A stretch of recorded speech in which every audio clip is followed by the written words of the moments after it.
Okay, andyan na po siya mga kaibigan.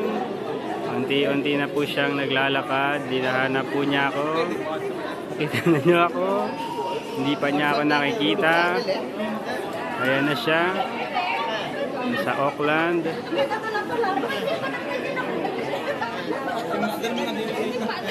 Okay, hindi niya alam anong gagawin.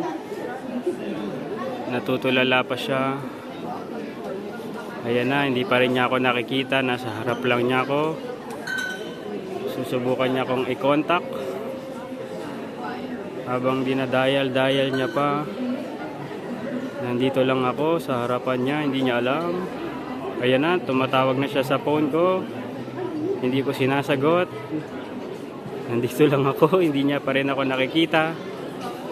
Ang layo ng tingin. Ayan na po. Hindi pa din niya makita. Nakita na.